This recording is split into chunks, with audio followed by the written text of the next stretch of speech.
Halo, assalamualaikum warahmatullahi wabarakatuh. Kembali lagi bersama channel Calon ASN P3K. Pada kesempatan kali ini kita akan membahas tentang formasi P3K Guru Ilmu Pengetahuan Sosial atau Guru IPS.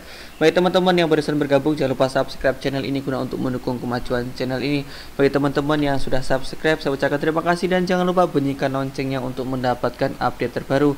Bagi teman-teman yang belum sempat menonton video-video sebelumnya, silahkan lihat kolom deskripsi karena di sana banyak sekali link-link video yang bisa ditonton, atau langsung saja kunjungi channel Calon ASN P3K. Oke, langsung saja kita mulai pembahasan soal yang pertama.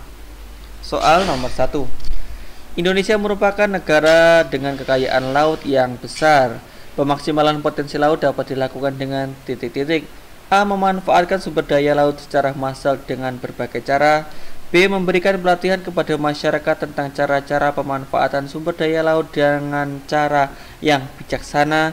C. Menjual sumber daya laut pada pihak asing karena mereka memiliki alat yang lebih canggih.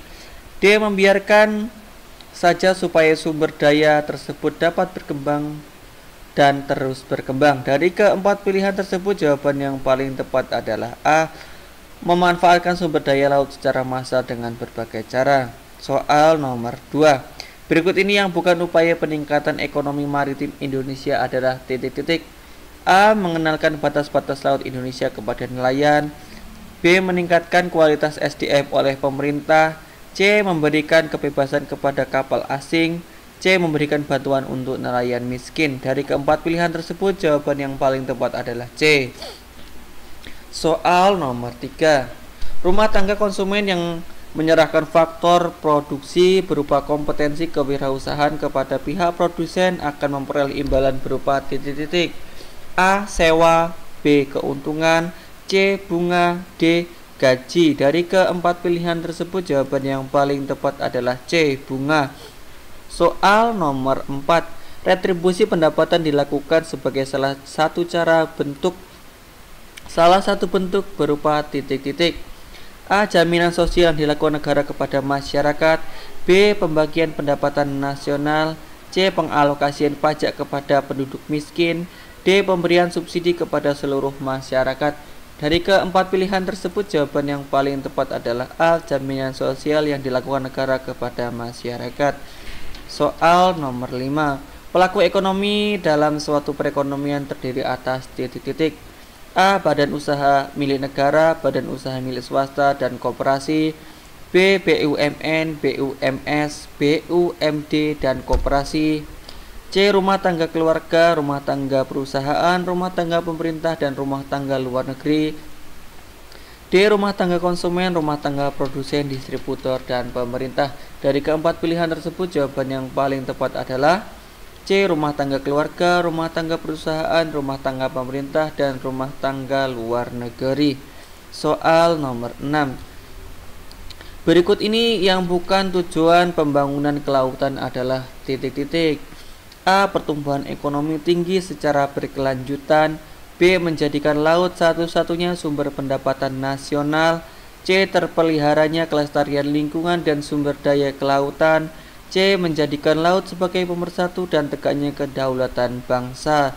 Dari keempat pilihan tersebut, jawaban yang paling tepat adalah B. Menjadikan laut satu-satunya sumber pendapatan nasional. Soal nomor 7.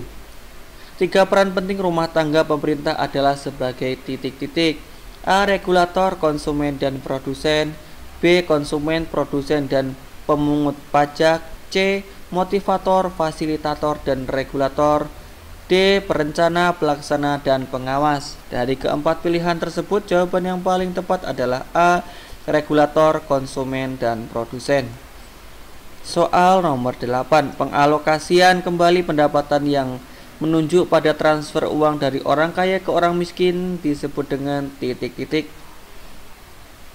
A. Retribusi vertikal. B. Retribusi horizontal.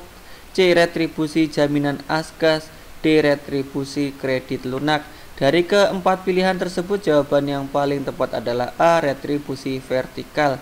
Soal nomor 9. Berikut ini yang bukan ruang lingkup perdagangan antar negara adalah titik-titik. A. Perpindahan data tentang pangsa pasar dari luar negeri. B. Perpindahan barang dan jasa dari negara ke negara lain. C. Perpindahan modal melalui investasi asing dari luar negeri ke dalam negeri. D. Perpindahan tenaga kerja dari suatu negara ke negara lain. Dari keempat pilihan tersebut, jawaban yang paling tepat adalah A. Soal nomor 9. Berikut ini yang bukan ruang lingkup perdagangan antar negara adalah titik-titik. A. Perpindahan data tentang pangsa pasar dari luar negeri.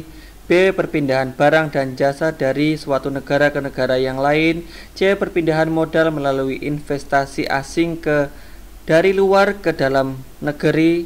D. Perpindahan tenaga kerja dari suatu negara ke negara yang lain. Dari keempat pilihan tersebut, jawaban yang paling tepat adalah A. Soal nomor 10.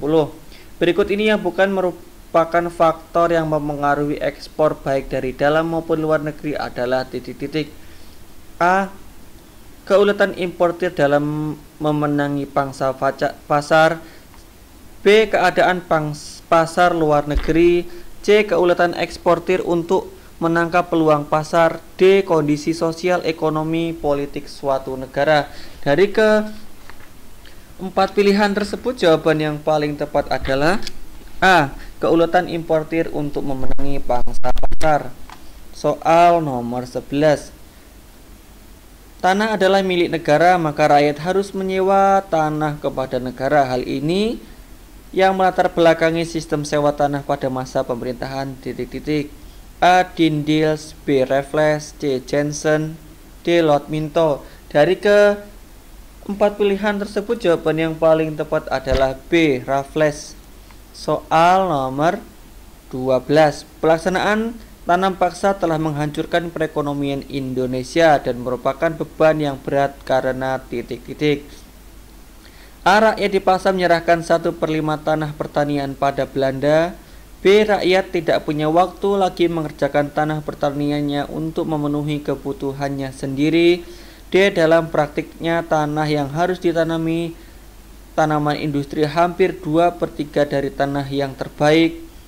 D. Selain menanami 1/5 tanaman, wajib juga harus menyerahkan 1/5 dari hari kerjanya. Dari keempat pilihan tersebut, jawaban yang paling tepat adalah B. Soal nomor 13. Pelaksanaan politik etis yang paling dirasakan dalam pergerakan nasional bangsa Indonesia adalah titik-titik. A. Irigasi telah memajukan pertanian khususnya di Jawa. B. Pendidikan dengan munculnya golongan terpelajar. C. Perpindahan penduduk telah mengangkat kesejahteraan kaum miskin. D. Kemajuan ekonomi akibat politik kolonial liberal. Dari keempat pilihan tersebut, jawaban yang paling tepat adalah B. Soal nomor 14. Perlawanan rakyat yang di berbagai daerah seperti Perang Padri, Perang Diponegoro, Perang Panjar, dan sebagainya pada masa penjajahan gagal mengusir penjajah dari Indonesia. Berikut ini merupakan penyebab kegagalan perjuangan pada masa tersebut, yaitu titik-titik. A. Tujuan tidak jelas, bersifat kedaerahan, kalah persenjataan. B. Tergantung pada satu pemimpin, mengandalkan kekuatan fisik, bersifat kedaerahan. C. Kalah persenjataan, pemimpin tidak berpendidikan tinggi, semangat perjuangan lemah. D. Tidak memiliki komandan perang yang baik, terkandung pada satu pemimpin dan kalah persenjataan. Dari keempat pilihan tersebut, jawaban yang paling tepat adalah B. Tergantung pada satu pemimpin, mengandalkan kekuatan fisik dan bersifat kedaerahan. Soal nomor 15. Berikut ini yang bukan karakteristik perjuangan bangsa Indonesia sebelum abad 20 adalah titik-titik. A. Menggunakan persenjataan tradisional. B. Tidak tergantung pada satu pemimpin. C. Bersifat lokal dan kedaerahan. D. Kurang menggunakan siasat perjuangan diplomasi. Dari keempat pilihan tersebut, jawaban yang paling tepat adalah B. Tidak tergantung pada satu pemimpin. Soal nomor 16. Serikat Islam asal mulanya adalah Serikat Dagang Islam yang didirikan oleh pedagang batik Solo yang bernama titik-titik. A. Haji Misbah. B. Haji Samanhudi. C. Kiai Haji Ahmad Dahlan, D. Kiai Haji Hasyim Asy'ari. Dari keempat pilihan tersebut, jawaban yang paling tepat adalah B. Haji Samanhudi. Soal nomor 17. Perhatikan beberapa putusan di bawah ini. 1. Menetapkan Pancasila. 2. Ikrar Sumpah Pemuda tanggal 28 Oktober 1928. 3. Menetapkan Presiden dan Wakil Presiden. 4. Menetapkan lagu Indonesia Raya ciptaan W.R. Supratman sebagai lagu kebangsaan. 5. Menetapkan bendera merah putih sebagai lambang negara Indonesia. Yang termasuk putusan Kongres Sumpah Pemuda adalah titik-titik. A. 1, 2, dan 3. B. 2, 3, dan 4. C. 2, 3, dan 5. D. 2, 4, dan 5. Dari keempat pilihan tersebut, jawaban yang paling tepat adalah D. 2, 4, dan 5. Soal nomor 18. Perjuangan kemerdekaan Indonesia ditandai dengan era kebangkitan nasional. Kebangkitan nasional yang dimaksud adalah titik-titik. A. Dinyanyikannya lagu Indonesia Raya oleh para pemuda. B. Kesadaran untuk membentuk pergerakan nasional. C. Munculnya organisasi kedaerahan. D. Perang melawan penjajah. Dari keempat pilihan tersebut, jawaban yang paling tepat adalah B. Kesadaran untuk membentuk pergerakan nasional. Soal nomor 19. Pergerakan tenaga rakyat yang sangat menyengsarakan yang dilakukan pemerintah pendudukan Jepang disebut titik-titik. A. Sekresi Sekerei. B. Romusa. C. Osamu Seirei. D. Kerja Rodi. Dari keempat pilihan tersebut, jawaban yang paling tepat adalah B. Romusa. Soal nomor 20. Karena gerakan 3A tidak mendapatkan hasil seperti yang diharapkan, sebagai gantinya pemerintah kedudukan Jepang mendirikan titik-titik. A. Keibodan. B. Peta. C. Putra. D. Hokokai. Dari keempat pilihan tersebut, jawaban yang paling tepat adalah C. Putra. Oke, demikianlah pembahasan seputar formasi guru ilmu pengetahuan sosial atau guru IPS. Bagi teman-teman yang barusan bergabung, jangan lupa subscribe channel ini guna untuk mendukung kemajuan channel ini. Bagi teman-teman yang sudah subscribe, saya ucapkan terima kasih dan jangan lupa bunyikan loncengnya untuk mendapatkan update terbaru. Bagi teman-teman yang merasa video ini bermanfaat, jangan lupa share ke teman-teman yang lain agar video ini semakin bermanfaat, dan saya ucapkan terima kasih. Dan akhirnya saya akhiri, wassalamualaikum warahmatullahi wabarakatuh.